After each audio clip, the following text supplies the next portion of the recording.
Forbes Books presents the Startup Science Podcast with Gregory Shepard, brought to you by StartupScience.io. Greg is an entrepreneur who has built and sold 12 businesses.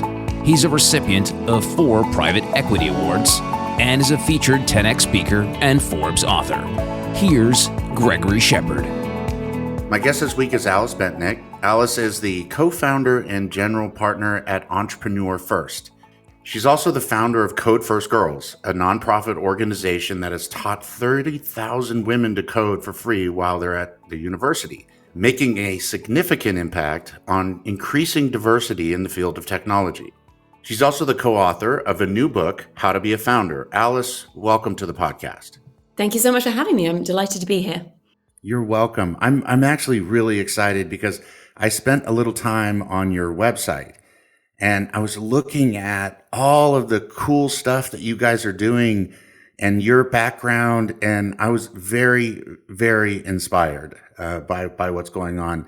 Part of the mission that I have personally is to help out marginalized people, and you're right in there doing the work that needs to be done.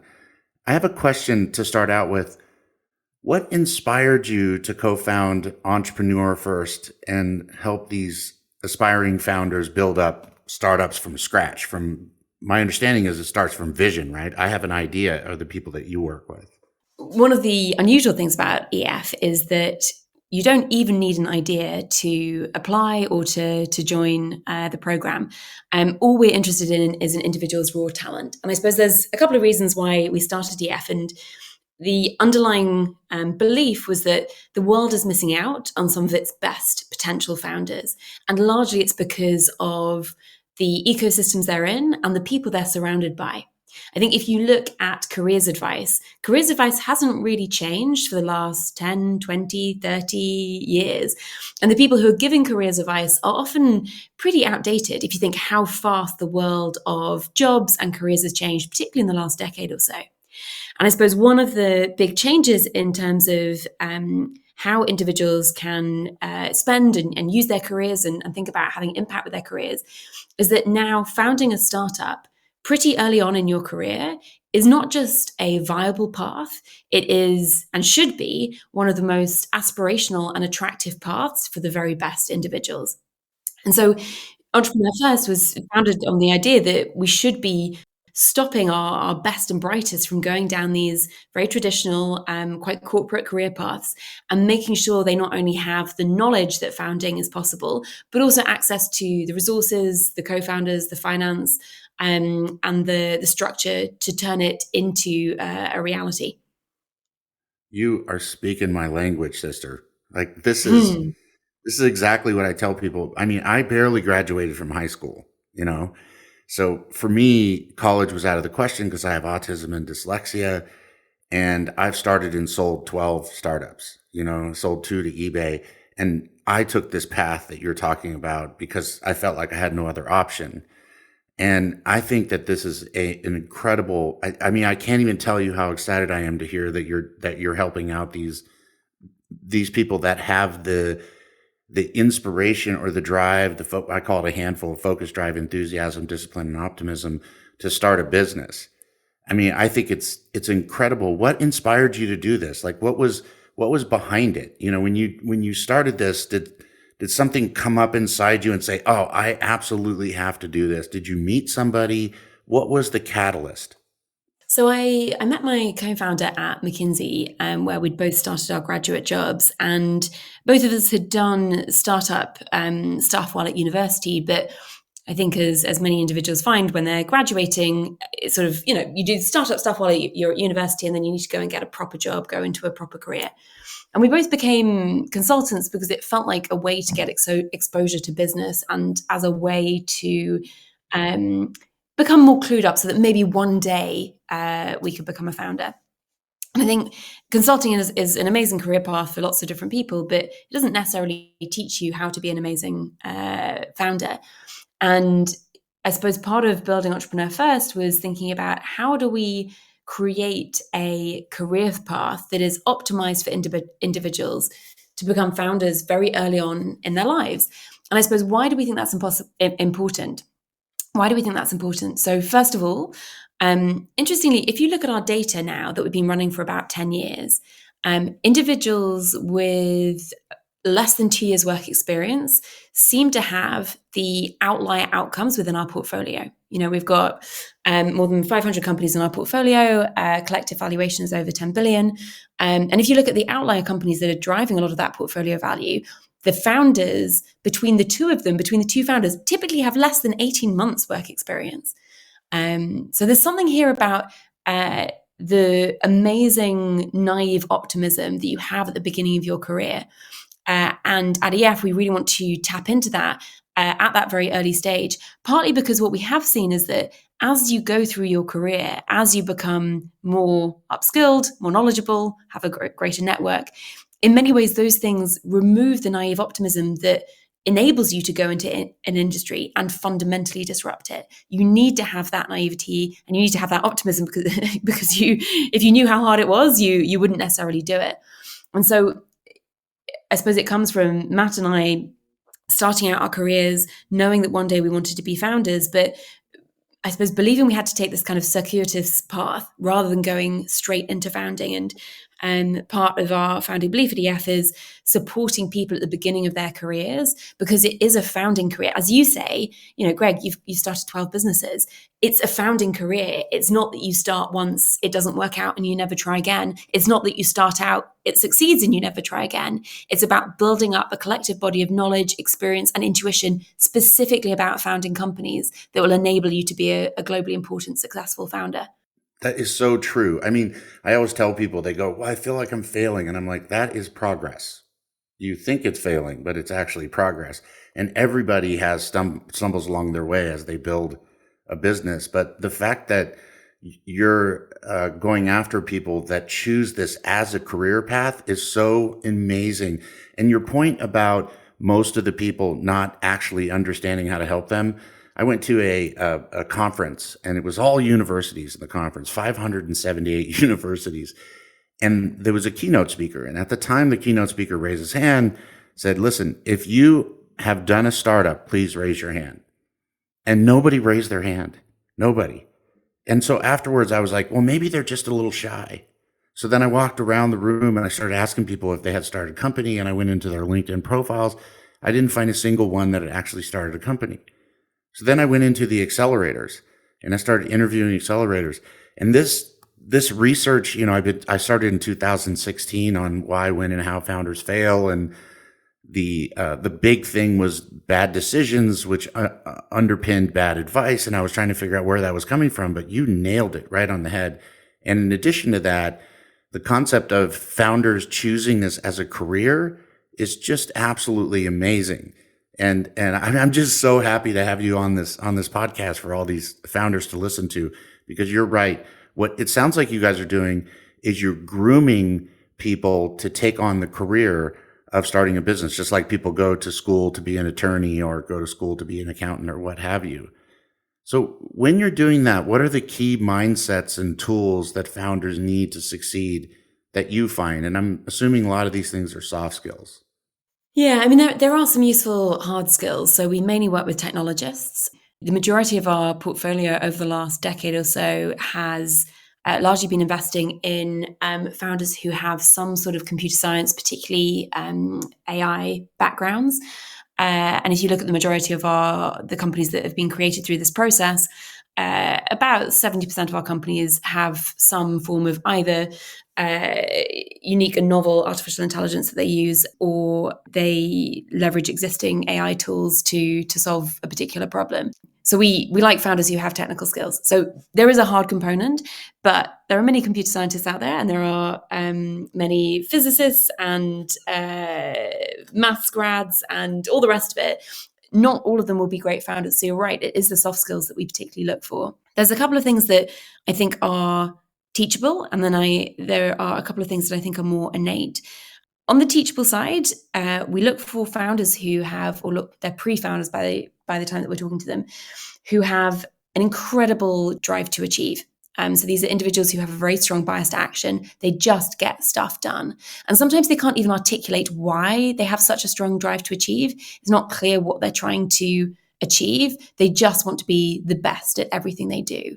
And it means that there's often this sort of obsessive streak in them where they are totally focused on a particular area, want to become world expert, have an amazing growth mindset about learning everything within in a particular area. And then once they're done with that, they'll move on to something else. So I think there's these individuals who are hyper productive, and we see that play out on the program. So when they're trying to find a co-founder, when they're developing an idea, when they're going out and speaking to customers, they just produce more, they do more than everyone else around them. And the reason I say that's teachable is that I think a lot of that is innate, but you can help people understand what good and bad productivity looks like. So I think often in startup land, there's a lot of bad productivity. So things that are done to show to other people that you're doing the right things. So networking, gathering, collecting business cards, doing too much press. Whereas, the best productivity is when we see individuals who are solving hypotheses about what their customers want at just such a crazy rate. And so their rate of learning, their kind of feedback loop is on overdrive. I think one of the other kind of intrinsics that we see that is harder to teach, and we haven't found a great way of teaching it yet, is this idea of personal exceptionalism. And this is the kind of belief that some individuals have that they're going to be okay, that they will be able to make it work. This isn't sufficient to succeed, but it is necessary to succeed. And this may sound like bravado, it may sound like arrogance or overconfidence, and it's not. It's just a belief that their odds of succeeding are different compared to their peers. And so these are typically individuals who have had pretty exceptional trajectories. I think you have to be pretty exceptional to be a world-class founder. To build a truly globally important company, you do need to be exceptional. And it's unlikely that the first exceptional thing you do in your life is building a company. And so we are looking for these individuals who have this high personal exceptionalism that is normally fed by having a track record of doing unusual and interesting things in the past, where they've outperformed their peers. And this doesn't necessarily mean being top of the class. It doesn't mean getting all the career promotions. It's usually something outside of the usual, life track. So it's side projects, it's counterintuitive decisions that they've made. And I think that is slightly harder to teach. I think often if you've fully digested the cultural norms around you, it can be pretty hard to shake that when you're a founder. And I think, founders have to challenge the status quo to some extent. Yeah, 100%, right? I mean, that's what you're doing. You're solving problems and challenging problems that have been solved every day, right? To try to build it out. I agree with you 100%. And that exceptionalism is totally true. Like when I look at deal flow as it comes in, we're always trying to figure out, like, what did they do? So, sometimes you see somebody that's like, oh, they were an Olympic athlete. And you're like, okay, well, they understand discipline and commitment, and they're not going to fold up as soon as things get hard and that sort of stuff, right? Yeah, and we've had individuals who have done pretty incredible sporting achievements, whether it be being on Olympic squads. But I think the resilience is a really interesting one because you have to be hyper resilient to be a founder. The roller coaster that happens on a daily or weekly basis as a founder is pretty extreme. And one of the reasons we believe so deeply in co-founding teams, particularly co-founding pairs, is that we believe and we've seen that it engenders and creates far greater resilience. Co-founding teams are often cited as the most common reason why startups fail. But I suppose our slightly counterintuitive belief in this is that if you have the right co-founder, they are the reason why you will succeed. They will not just make you more productive. Two people are better than one. They will not just enable you to have a better idea. Your quality of ideation will be better, but ultimately they will enable you to be more resilient because you have somebody that is privy to absolutely everything that you're going through and is incentivized in the same way that you are. So I think resilience as an individual is important, but supercharged resilience often comes from the quality of the co-founding team. 100%. I mean, you're right. It does show up in why founders fail, but that study that everybody refers to is not really that good at all. I mean, I looked at it. We did a 5-year study on it. And the real reason when they look at that is because, a lot of times you say, oh, well, they're referring to this document that was referring to this document that was referring to and you're chasing this thing down and somebody just fabricated a lot of it. But what's really fascinating is what you said about the co-founder, right? You're right in that they'll say that a lot of the times the team doesn't get along, and that's why it fails. But there are reasons why the team doesn't get along, and usually those things are identifiable right away, right? Like one of them is a visionary and the other one's an executor, or both of them are executors, or one's a big company type person, the other person's a gritty founder who's willing to roll up their knees and do the work. Out of those things, what are your advice that you have available for co-founders and founders to understand whether they have the right team to begin with? This is a great question. And we've spent the last 10 years really exploring how do you create not just stable co-founding teams, but exceptional co-founding teams. We've had about 3,000 people go through EF across 3 different continents. And I've worked with hundreds of individuals now to help them find their co-founder. What is always interesting to see is that often individuals have quite a fixed idea about who they think their co-founder will be before they get started trying to find one. And often trying to find somebody in a certain image with a certain skill set, often influenced by what they've read in the media as to what a good co-founder looks like. In reality, what we find is because we bring together small, highly curated groups of individuals who are all ready to find a co-founder right now, it's usually between 30 and 50 individuals, what we find is the best co-founding teams come from a process of testing and iteration.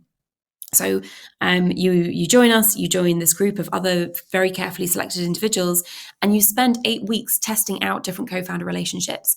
And it's actually very hard for us and for the individual to predict beforehand who will be the right co-founder for them.